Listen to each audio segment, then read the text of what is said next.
Welcome back to Haha Dick. So I'm standing here in my sexy nun costume because it's Halloween and I always wanted to dress up as a sexy nun. So I bought this costume and I've been trying it out. I got some sexy black socks that go with it. And then I have these really sexy black shoes as well. Anyway, so I go to the grocery store and nobody's really paying attention until I get to the bread aisle. And then I get to the bread aisle and then there's this lady. It's this lady and she's got her shopping cart. And she's all buckled down. And she's like, uh-oh, sexy nun with a beard walking toward me. What do I do? And So I see this lady and I'm like, I'm going to give her a treat. I'm going to give her a treat. Because she's in front of my bread. And I'm always nice to everybody. You know? And so I go, hi. Excuse me. And she's just like... flabbergasted. Her mouth wasn't open. It wasn't like a cartoon. But, you know, metaphorically, she had her mouth agape. She was like her soul was going like, ah, you know. Anyway, so I go, hi, excuse me, but I need to get to that bread so I can bless it. And then she just kind of like shuffled out of the way. And then, you know, I got the bread and I'm like, thank you, my child. And here's the news. First news headline, Elon Musk acted like a little baby and was almost in tears on Tesla's terrible earnings call. In other words, you know, Tesla had a bad day and then Elon Musk had to make a phone call to investors or something. I don't understand the business world, except that they take my money and then they give me fruit. And then, so... Anyway, I'm going to do an improv of Elon Musk. Here's Elon Musk on his call.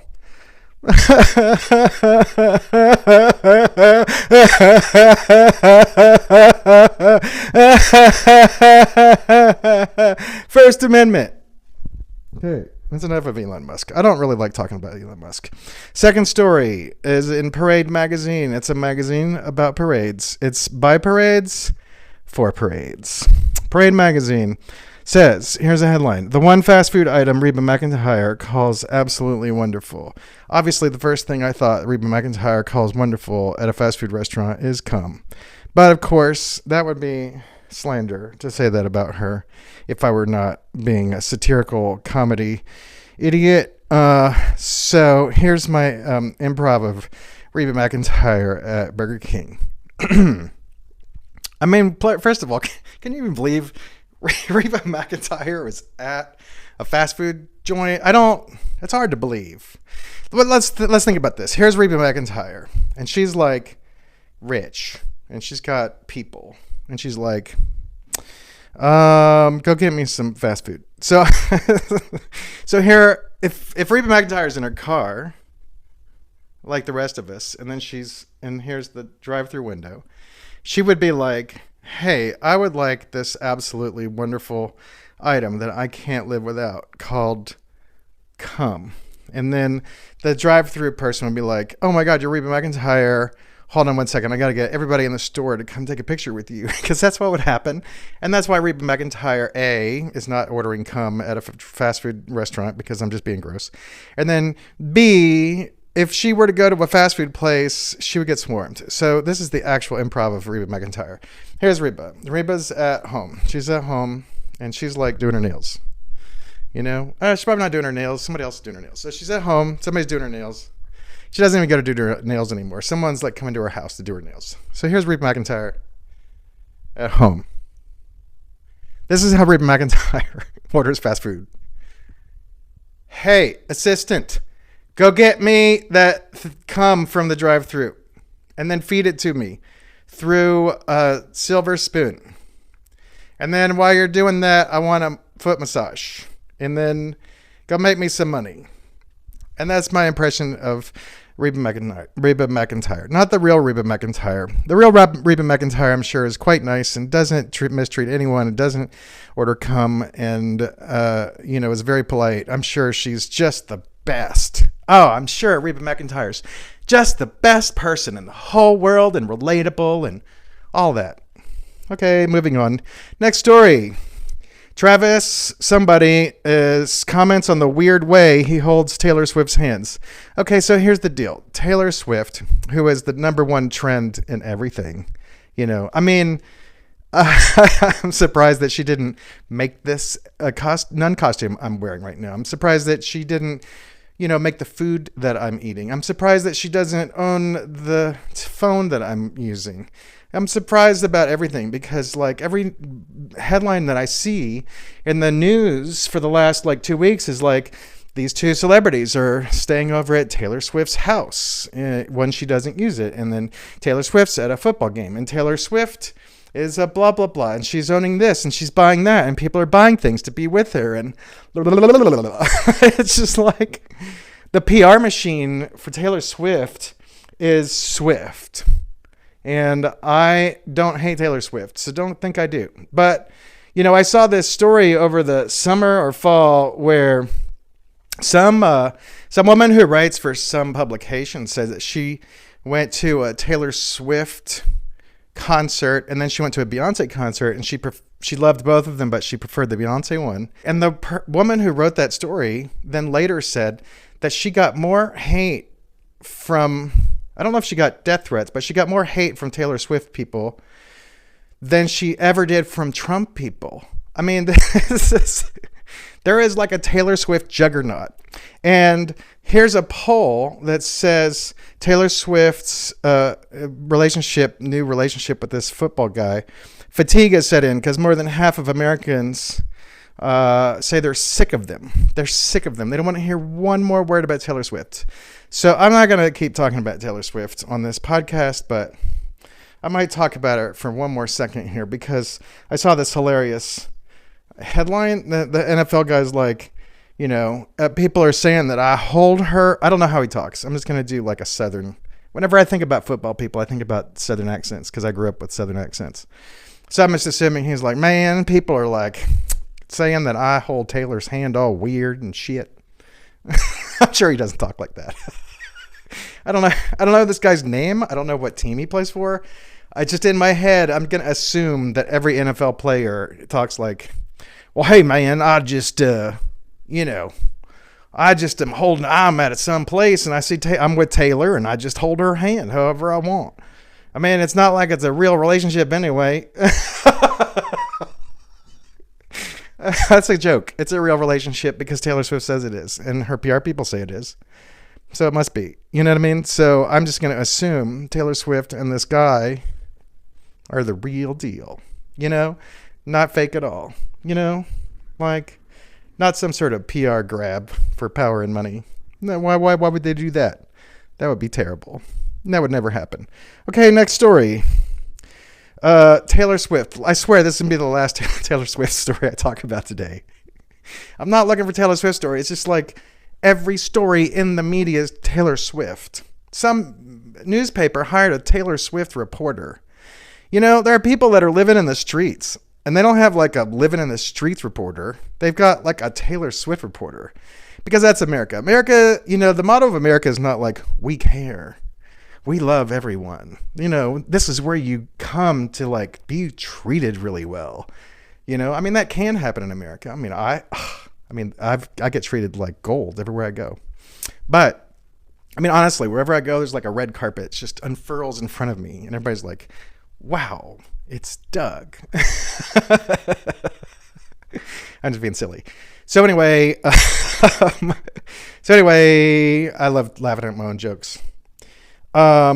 Here's the last Taylor Swift story for this today. Okay, so here it goes. Taylor Swift fans swarmed a restaurant because they thought that Taylor Swift was there. They thought that they saw Taylor Swift. So Taylor Swift fans are like, oh my God. Look, it's a restaurant where Taylor Swift is. And then it wasn't her. It was scarecrows that looked like her. So imagine like Imagine if you got a call. I'm going to do an improv. All right, so here's my buddy Chad. Chad calls, hey. Because that's how he talks. And I'm like, hey, what's up, Chad? Because I'm bright and sunshiny. And Chad's all dour because he listens to bad music. Half good and half bad. And he goes, hey, I just saw you at a restaurant. Chad, that was not me. That was a scarecrow. Well, you could have fooled me. It looked like Doug. Well, I'm sorry. It was a scarecrow. This happens to me all the time. People are always like calling me and texting me, and they're all like, "Hey, Doug, are you at this restaurant, or is that a scarecrow?" Because, I mean, it looks like it's moving and eating. Because scarecrows can't move and eat. I feel like Taylor Swift fans have watched Wizard of Oz too many times. Like, it's going to be a scarecrow this week. It's going to be a Tin Man next week. It's going to be like a Cowardly Lion the next week. And I'm not making fun of Taylor Swift fans. I don't want my house to get firebombed. I am not making fun of Taylor Swift fans. I know Taylor Swift fans. I have some of my best friends are Taylor Swift fans. Well, one of them is. The others hate her with the fire of a red hot sun burning into oblivion in the middle of a black hole where no information can escape except in little drips and drabs. Next story. Britney Spears. You may remember her from the Britney Spears juggernaut of PR campaigns over the years. I'm also not against Britney Spears, by the way. I'm just saying that there have been a lot of PR stories about Britney Spears over the years. And here's a new story about Britney. Britney Spears slams TV hosts for making strange comments about my breasts at the start of my career. So, yeah. So this happened back when she was 17, which is weird. Nobody under 18, honestly, in America should be dealing with whatever. However, so this is what was going on back then for anybody that's too young to know or whatever, is that, all right, so I'm watching TV with my family one day, and then, everything on the MTV and music culture was all like Nirvana and post-Nirvana stuff, Metallica, whatever. And then one day, the powers that be in the entertainment industry, including MTV and who was making everybody famous, they were like, hey, let's make this teenage underage girl the most popular person since Elvis Presley. So they bought some songs and she sang over them. And then she put on this Catholic schoolgirl outfit, and then she went on TV and went, oh, yeah, hit me, baby. Hit it. Hit me one more time. Yeah, hit me, baby. Hit me one more. Hit me, baby. Hit me. Hit me, That was the song that made her famous. And then the virgin thing. She was always saying that she was a virgin. But anyway, so the main thing is that she wasn't. So at some point she was not. At some point, most people are not. Anyway, so Britney Spears was all like, oh, hit me. Hit me. Here I am in a schoolgirl's costume. I'm underage. And then she goes on, these interviews. And this was the time when Howard Stern was asking people how they come, and I've certainly asked a lot of people how they come in interviews, so I'm not against that part. But he would also do these things like Howard Stern would have these women on his show, and they would be naked or near naked or something, and they would have their body exposed around the butt and vagina areas, and then he and his cast would throw like bologna and mayonnaise at these women's butts. And so Howard Stern was, as they say, the king of all media. Now, he came up with that term, but he was the king of all media. He got the first giant big paycheck, hundreds of millions of dollars, to go be on whatever. Anyway, so what I'm getting at is, so Britney Spears comes out and she's all, oh, baby, here I am. I'm so sexy. Don't you want to have sex with me? Hit me, baby. And then she goes and does interviews with like whomever. And everybody was like, well, we're in the age of Howard Stern, and nobody gives Howard Stern grief about this. They give him $100 million contracts. So you know what? We're going to talk to people like the way that Howard talks to people. And So I guess at some point somebody was like, "What's up with your boobs, Britney?" She's 17. And that's what happened. That's what happened. Is that she and her mom wanted her to be the most famous person since Elvis Presley.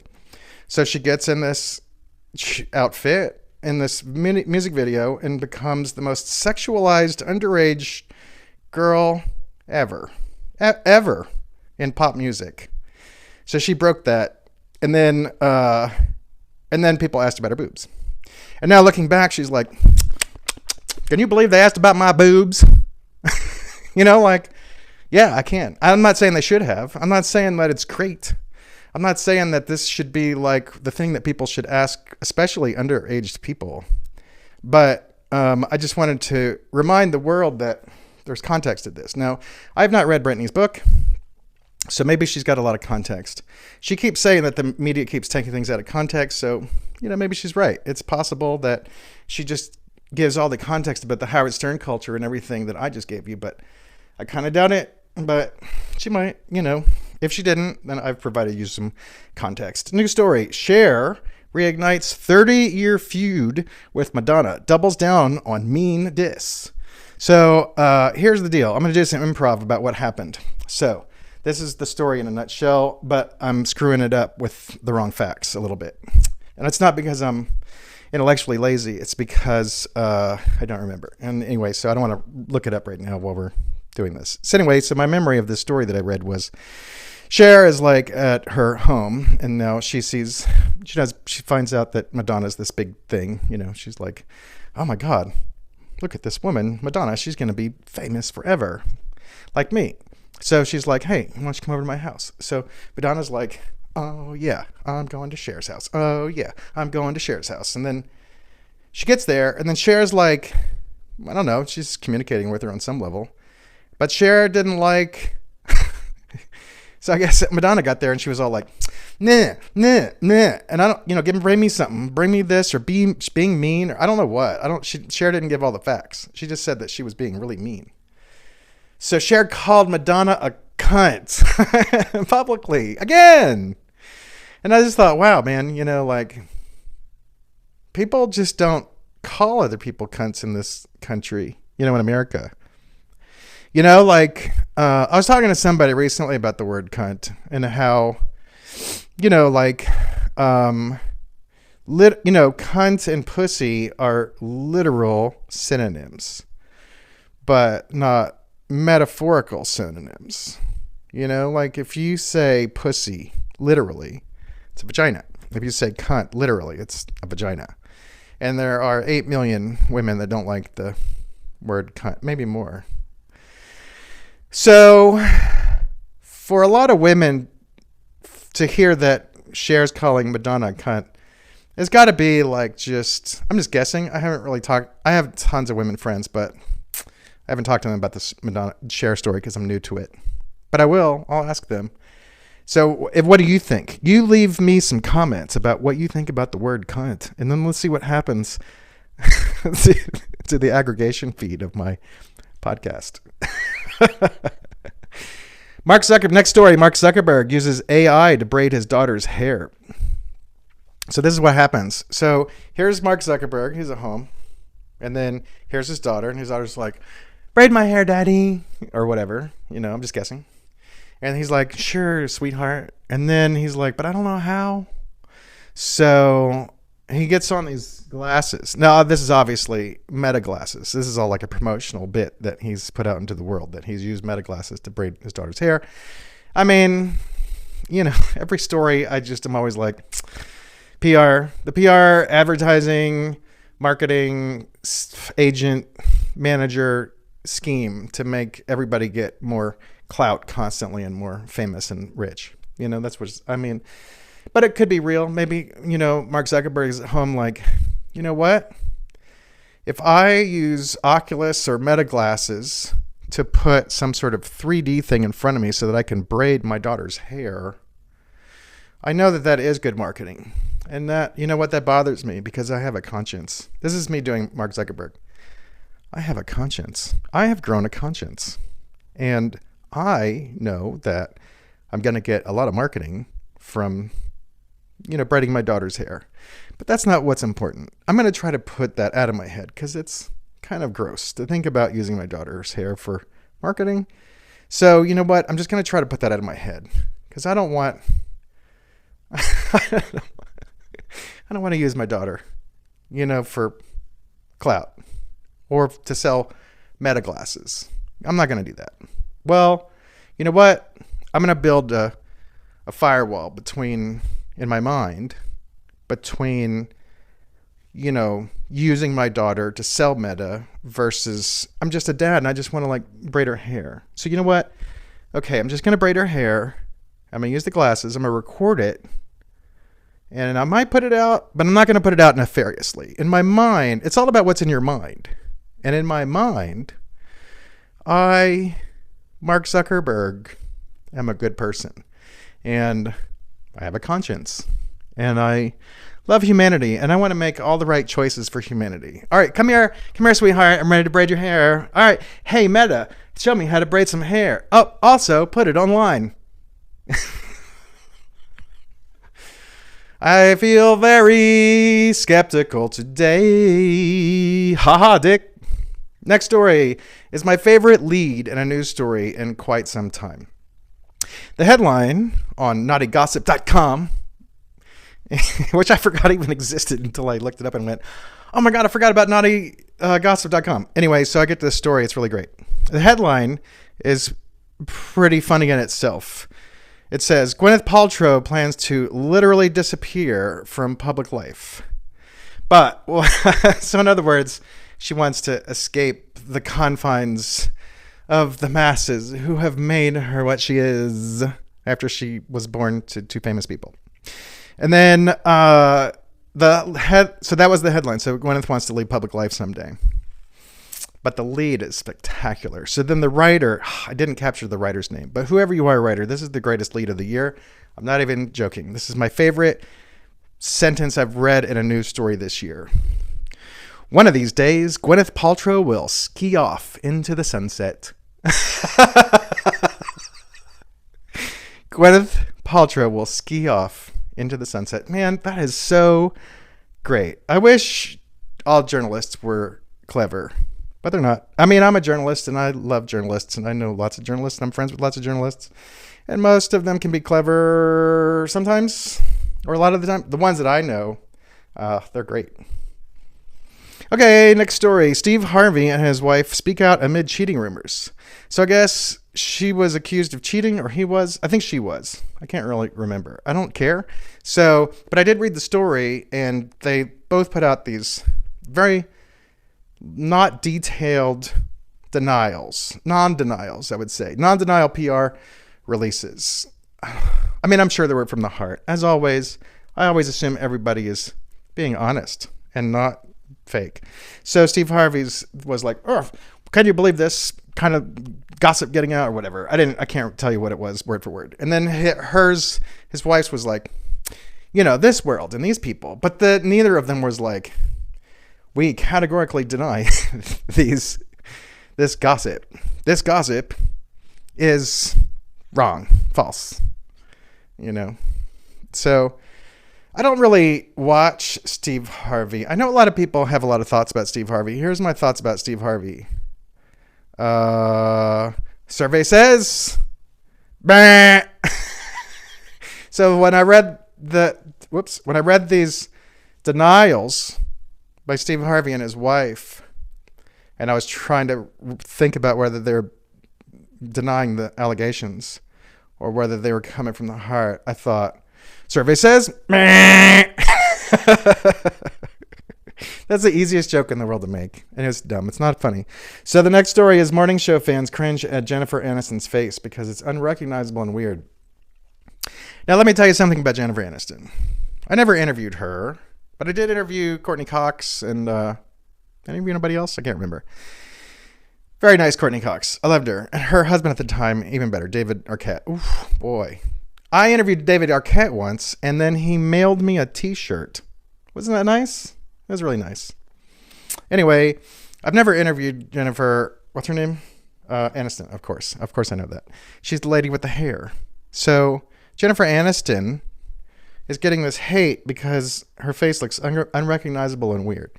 Now, I guess it's possible she's had some kind of cosmetic thing, certainly, of course, you know? But the other thing is, like, if she's older, like, if you go find and track down, like, photos of me from, when did Jennifer Aniston become famous? 25 years ago or so? More? If you find pictures of Jennifer Aniston from back then and compare them to now, you might be like, wow, she's really changed. It's almost like she's aged. And then if you track down photos of me from when I was younger and then look at me now, you're going to be like, Doug looks, you know, when he was young, he had curly hair and a big, clean face and no beard. And, you know, he looked like a model for like, I don't know, Underoos, milk. I was very wholesome, you know, very wholesome looking. And I'm still wholesome, but, you know, haha, Dick. I love this title. Anyway, but now I look like Ernest Hemingway, like a young Ernest Hemingway. Thank you very much. And if you look at me on the YouTube, for some reason, this camera has turned my eyeballs like as blue as possible. I mean, they're blue, but they're not like, anyway, yeah. Everybody changes and gets older. Jennifer Aniston has gotten older. She's changed. What do you want? Okay, the next story. Florida lawmaker sponsored Don't Say Gay bill, and he's now been sentenced to prison for fraud because he stole a bunch of money, stole a bunch of taxpayer money. So he's like going like, oh, you can't say gay, the word gay in school. But you know what I'm going to do? I'm going to steal like $150,000 or whatever from the federal government or the state government. Like, you know, this guy who said, don't say gay, is now going to prison with a bunch of men. Now, let's do some improv. Here's the guy here's this Republican guy who said, don't say gay. And he's in prison. And he's just like, hi, please don't say gay. And then here's a prisoner. Man, if you think the word gay is the worst thing I'm going to say to you, I got some news for you. Is that I'm going to say a lot of really mean things to you, and I'm going to do a lot of very, very mean things to you. And the word gay is going to be, you're going to look back on the days that you thought the word gay was bad as so just like a polite, subtle little nothing, you know, because buckle up, buckaroo. Next story. Meryl Streep and her husband quietly separated 6 years ago. I don't care. Kim Kardashian celebrates her 43rd birthday in Beverly Hills with her sisters. I don't care. And that's the end of my news stories. So I'm going to put this down that I was reading from, and I want to have a heart-to-heart to you now about douches. I don't think that you should be douching. You need to give them up. You know, they're not good for you, and the people that you have sex with don't want you to douche. They want like au natural to a degree. You want to like, you know, be clean or whatever. I'm not trying to mansplain, by the way. This is an advertisement. This is a public service announcement that, you know, pretty much women know already. I'm definitely mansplaining. I'm mansplaining douches to women who already know better about douches. Thanks for joining me at Ha Ha Dick. Please like, subscribe, comment, and tell all your friends and share. And not share, though, because Cher will call you a cunt. And all right. I hope you're having a super fantastic day. I love you very much.